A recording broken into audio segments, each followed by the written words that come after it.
keeping ourselves calm, doing things that's going to be able to help you heal, right? Than trying to keep you things bottled up that's going to keep and suppress you and keep you, in another sense, down bad, right? I don't want you to be bound down bad. I don't want you to be tore from the floor up. So let's do things that's going to be proactive to help you heal and help you get that rhythm so you're able to get where you need to be, right? Let's talk about some practical reframing. What can we do? How can we really talk to ourselves, right? So, you know, we also got to take into consideration that measure healing by recovered time, not reaction absence, right? So whatever we put in is whatever we're going to get. So focus on the repair after the rupture, right? So whatever is happening in the situation, everybody's situation is going to be different, right? But at the same time, too, we're here to heal, right? We're not here to focus on that perfection. So I really want us to take that into consideration, right? So replace with I messed up with I'm practicing, right? I'm doing my best. Things are getting better for me, right? So use positive words to be able to help that neuroplasticity in your mind to believe these things. And then before you know it, these things are coming true for you, right? So we got to be able to talk to ourselves in a kinder manner, have that compassion, right?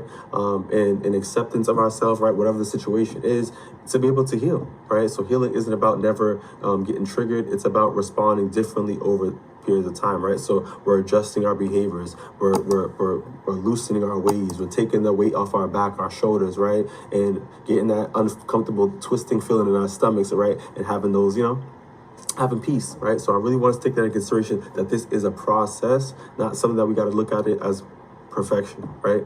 So let's move on to some micro action. What can we do immediately that's going to help us, right? The little things matter, and that add into the big ripple effect for later, right? So identify one recent moment you were judged yourself harshly, right? So think about the way you're talking to yourself, right? Think about the rumination. Think about the self-sabotage. Think about all these words that are coming in. Really identify them. And that's why I mentioned too, is like try your best to write these things down so you really could review them later and really dive into these observations, right? Ask yourself, what did I do better than I have done a year ago, right? So compare yourself, compare and contrast. What was your behaviors from a year ago? Because you can actively see change, right?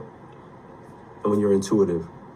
This is good reflection. This is really important for us to really be able to practice, because no one knows you more than yourself, right? So when you really get into it yourself, you're going to be able to see these benefits, right? So practice one small step that's going to be able to help safely repair yourself. You can even apologize to yourself. You can either pause, breathe, right? Set boundaries. There's different things you can do for yourself, but you got to be intuitive with yourself, right? And like I said, have that compassion. Really boost yourself up. Yo, like, I grew, I changed. The way I was behaving before is different now, right? So really give yourself that praise, right? Self-care, self-love, it starts there, right? So in regards to some growth, right? So what would growth look like if you didn't